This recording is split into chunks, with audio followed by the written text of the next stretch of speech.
lugar que ele pudesse se encontrar com Deus, estar com Deus. Você está no melhor lugar nessa noite.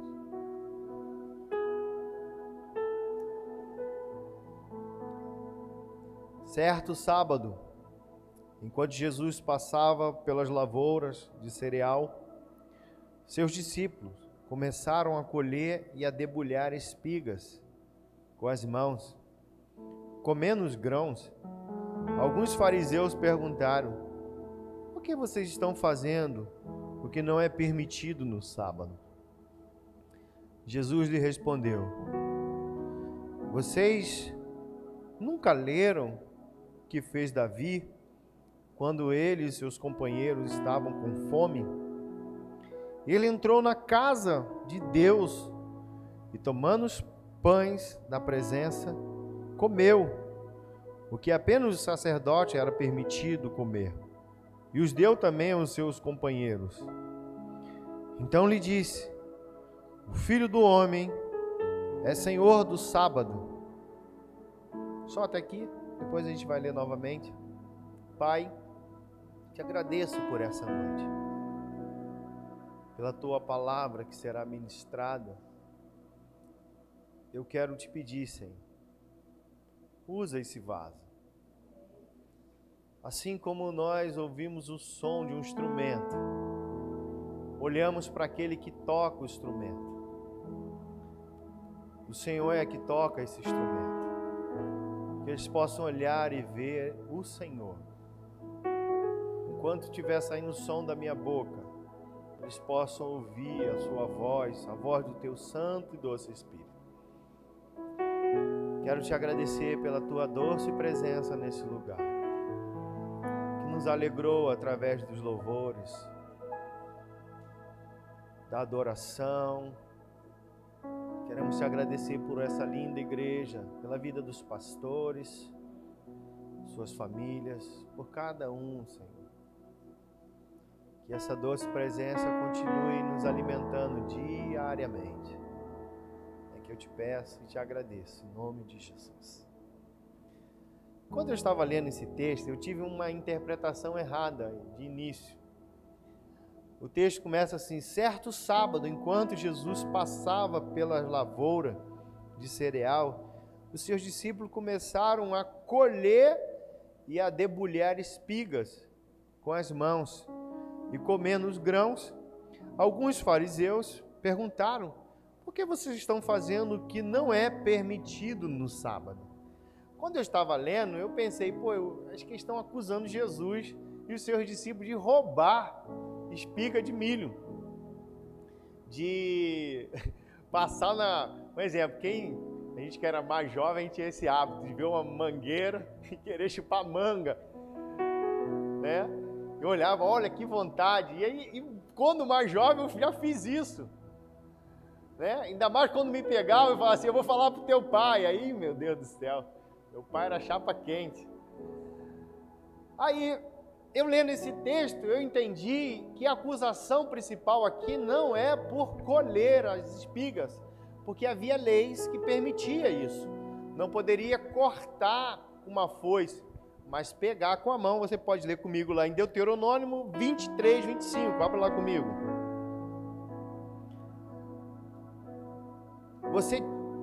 Havia uma lei que permitia. Lembra também de Ruth, quando a sua sogra falou: olha, vai para lá, você vai colher as espigas que vão cair no chão.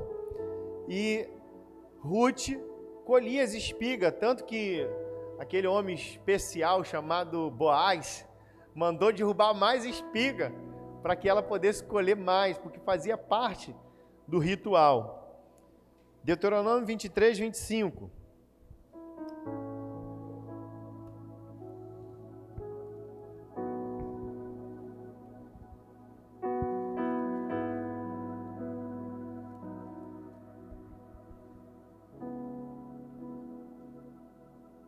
Diz assim: se entrarem na plantação de trigo do seu próximo, poderão apanhar a espiga com as mãos, mas nunca usem foice para ceifar o trigo do seu próximo. Quer dizer, havia uma lei permitindo isso. Então, a acusação aqui não é de roubo. Em Êxodo 28, 18, fala sobre o sábado. Aí eles vêm aqui logo na segunda parte, diz assim: alguns fariseus perguntaram, por que vocês estão fazendo o que não é permitido no sábado? Aí o Senhor cita 1 Samuel capítulo 21, verso 1, que fala do momento quando Davi fugia do seu rei Saul. Imagine, fugindo, não tem nada para comer, vão à casa de Deus e lá tem aqueles pães lá maravilhosos. Não tinha nada, o sacerdote diz para ele, não temos nada aqui, só temos o pão da propiciação, ou o pão da presença. O próprio Senhor Jesus cita isso. Vocês não leram o que fez Davi quando eles e os seus companheiros estavam com fome?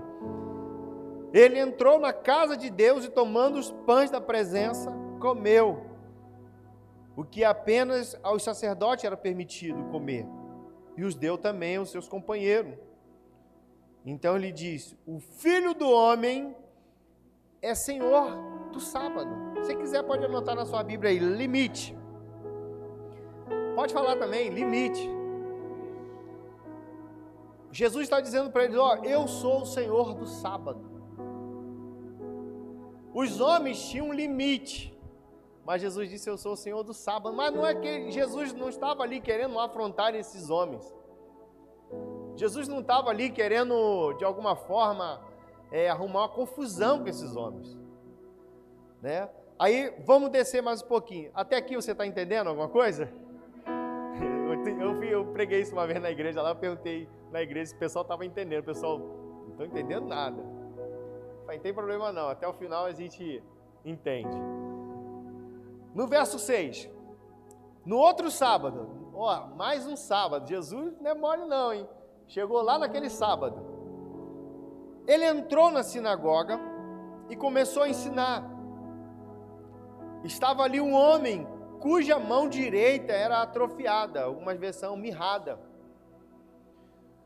Os fariseus e os mestres da lei estavam procurando um motivo para acusar Jesus. Por isso, observavam atentamente para ver se ele iria curá-lo no sábado. Mas Jesus sabia que eles estavam pensando e disse ao homem da mão atrofiada: levanta-se e venha para o meio. Ele se levantou e foi. Jesus lhe disse: eu pergunto o que é permitido fazer no sábado, o bem ou o mal, salvar ou destruir? Então olhou para todos os que estavam à sua volta e disse ao homem: estenda a mão. E ele estendeu, e ela foi restaurada. Mas eles ficaram furiosos e começaram a discutir entre si o que poderia fazer contra Jesus. Agora eu quero que você preste mais atenção agora. Jesus agora no outro sábado, ele entra na sinagoga e começa a ensinar, começa a mostrar e revelar o reino de Deus para o povo. Só que naquela reunião tinha um homem com a sua mão mirrada, ressecada, né? E esse homem foi até aquela reunião, provavelmente correndo até um risco. Por quê?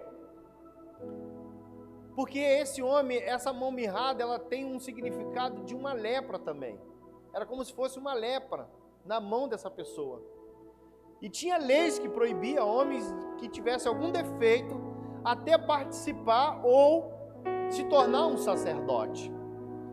Na lei de Levítico 21, 16 em diante, você pode depois pesquisar e ler, que a pessoa para ter um sacerdote, ela não poderia ter a mão um defeito, ou o pé, ou outros membros do corpo com defeito. Ele não poderia participar ou estar ali naquela reunião. Principalmente se aquela mão ressecada fosse uma lepra, aí que ele não poderia, ele tinha que estar excluído em algum lugar, ele tinha que estar recluso, e tinha até um lugar separado para pessoas que tivessem com esse tipo de enfermidade.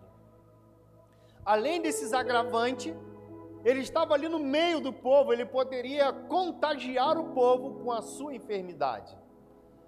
E Jesus está naquele lugar e vendo aquela situação e vendo o coração daqueles homens e vendo aquele homem.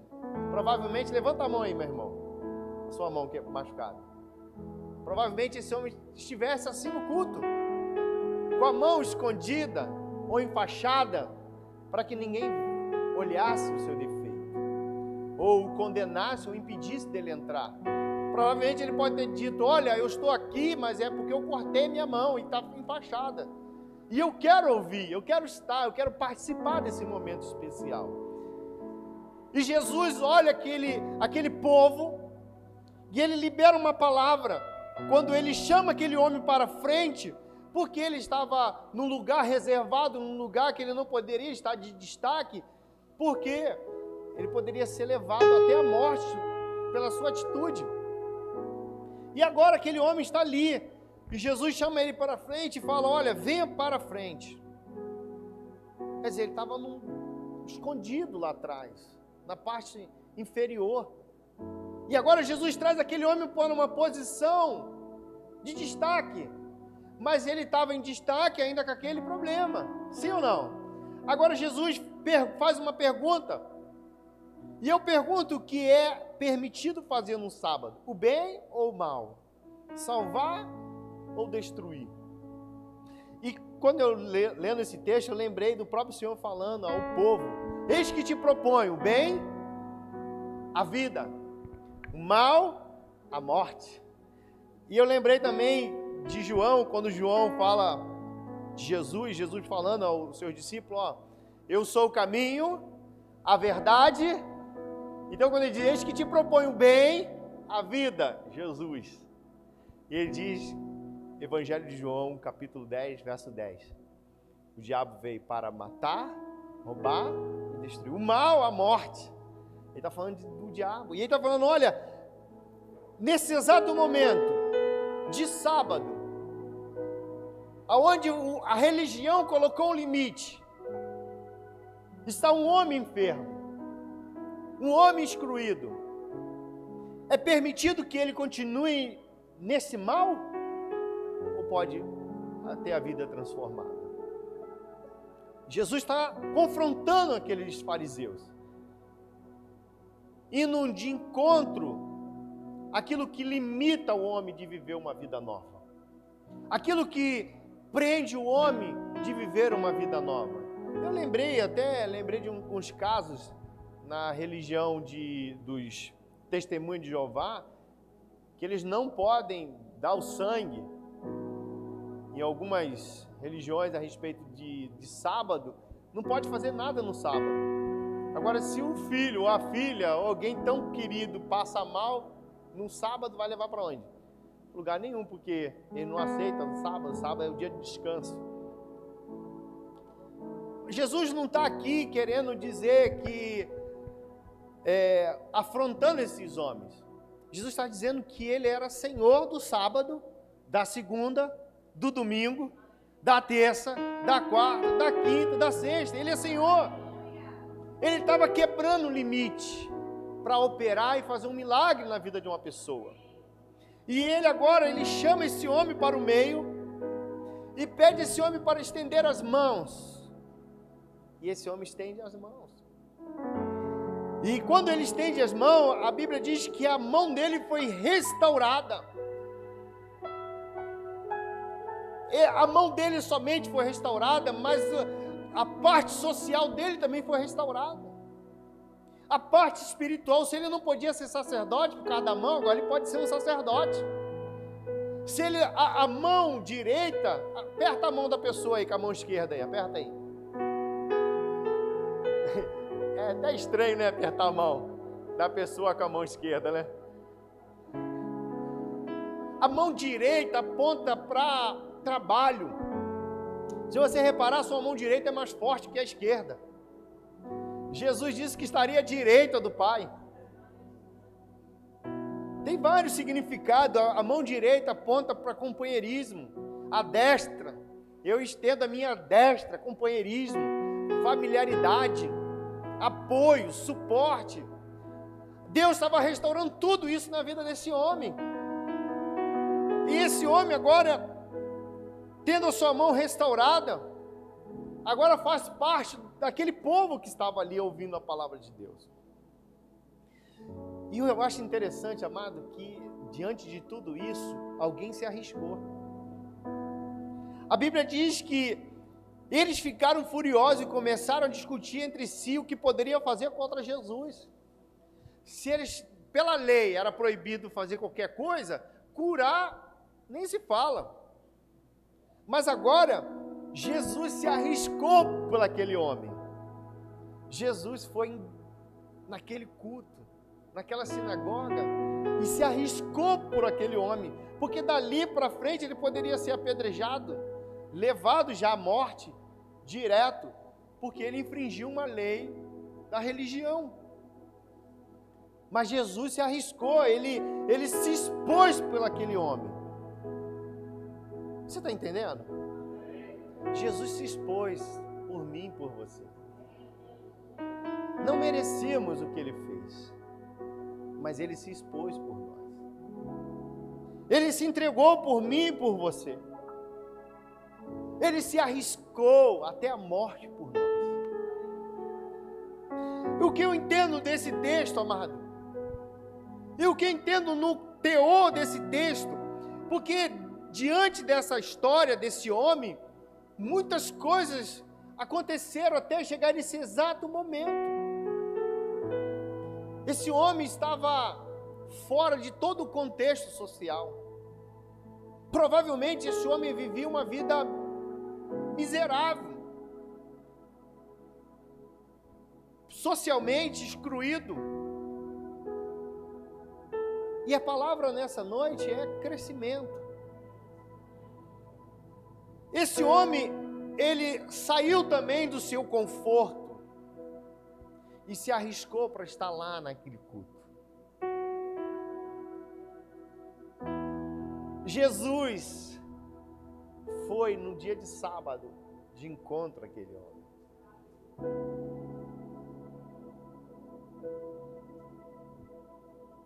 Aqui, amado, tu vê Deus marcando a história. Esse período de sábado era contado para uma virada de página. Quando chegava no sábado, eles concluíam o estudo que eles tinham durante toda a semana, e no sábado finalizava e virava uma nova página. Era assim que era tido o sábado, a virada de página.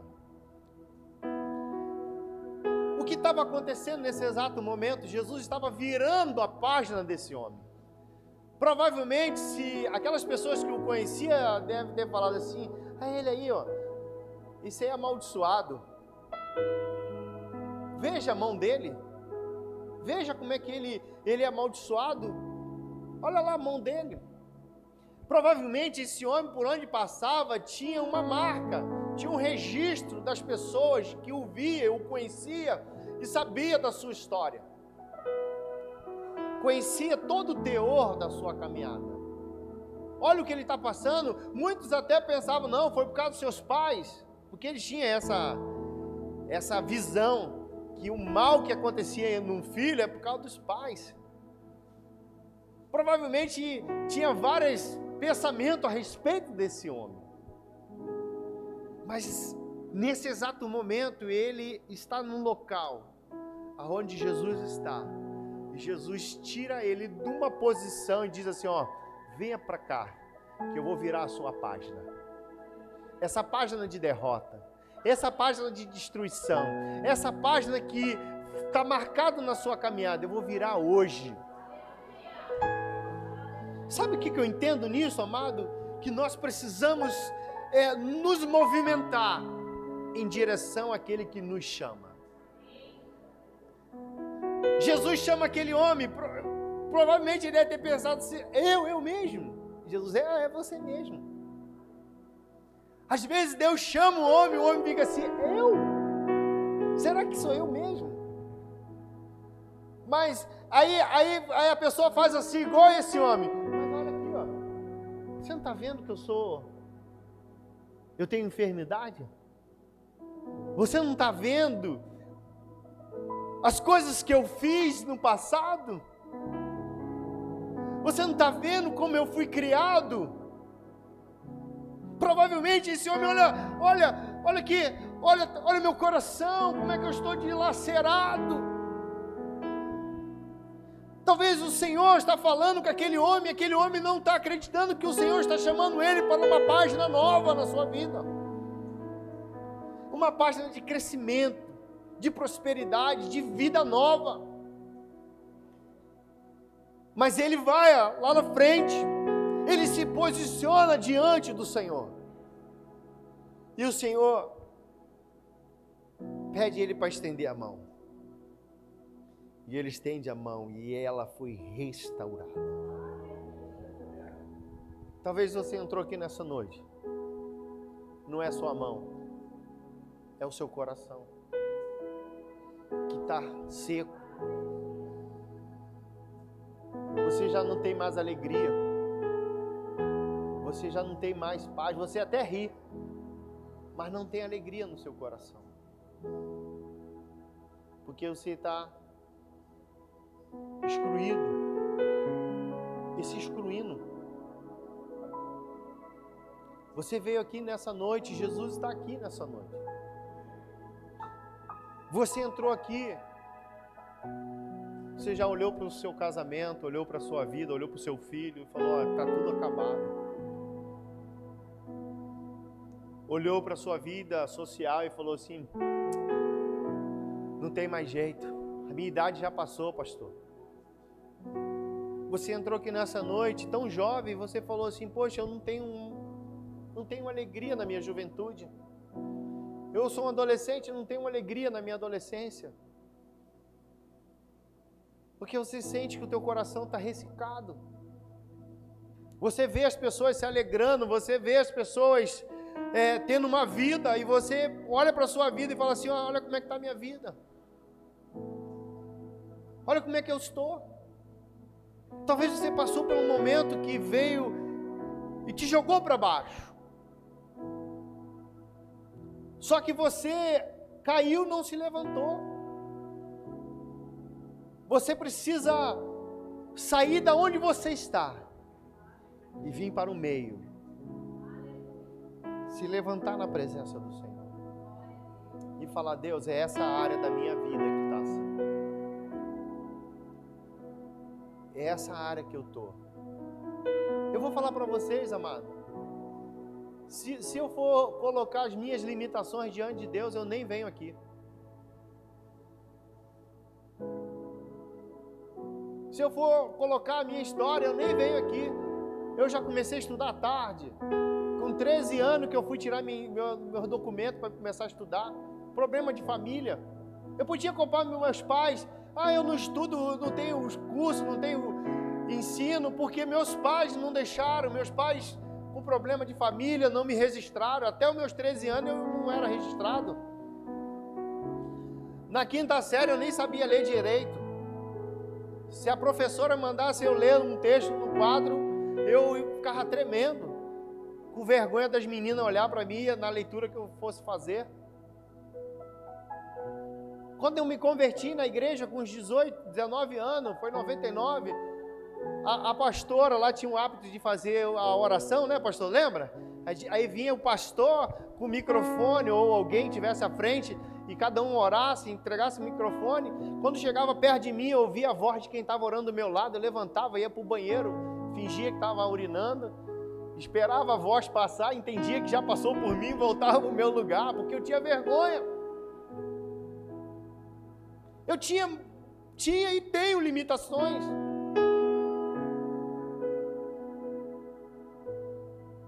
Tinha coisas que me prendiam.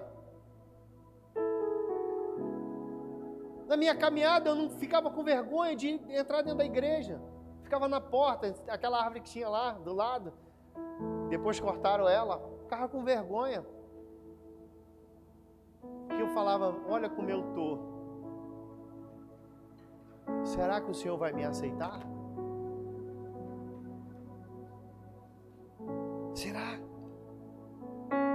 E eu criava várias limitações. E eu lendo esse texto, quando ele diz, o Filho do Homem é Senhor do sábado. Deus é maior do que a tinha, mano. Para Ele não há limite, não há fronteira, não há barreira. Para mudar a minha vida e a sua vida. O pastor falou de filmes aqui, eu estava vendo ontem um filme, o Projeto Adam. E eu já vi aquele filme, Guerra do Amanhã. De Volta para o Futuro. O Exterminador do Futuro. Você já reparou que eles vão e voltam no passado para mudar o futuro? Sim ou não? Não é isso? Só que hoje, você não precisa fazer isso. Para você mudar o teu futuro, é tomando decisão hoje. Você não precisa do Projeto Adam. Você não precisa do Exterminador do Futuro para mudar o teu futuro. Você precisa do Senhor. Do Deus da sua vida, o teu Salvador. Eu gostaria que você ficasse de pé. E eu queria orar pela sua vida nessa noite. Sai do seu lugar. Eu queria orar pela sua vida. Pastor, eu estou igualzinho esse homem aí. Não contei para ninguém como está a minha vida. Isso, sai do seu lugar. Não contei para ninguém. E nem as pessoas nem sabem o que está passando por mim. Nem meu pai, nem minha esposa, nem meus filhos. Ninguém sabe. Meu pai não sabe o que está acontecendo comigo. Mas eu estou pensando em desistir. Eu estou pensando em largar o evangelho. Porque eu estou sofrendo algumas pressões que está me eliminando na caminhada. Eu não contei para ninguém. Esse homem não contou o seu defeito. Jesus também não o condenou. Mas libertou ele. Libertou ele das prisões religiosas. Libertou ele na sua saúde. Talvez você esteja passando por um problema tão grave na sua vida que ninguém sabe, mas eu quero dizer para você, o Senhor está aqui nessa noite. E Ele é poderoso para te curar. Ele é poderoso para te libertar. Ele é poderoso para tirar aquilo que está seco. Pastor, eu estou sem ânimo. Há uma frieza no meu coração. Está seco o meu coração. Eu quero orar pela sua vida.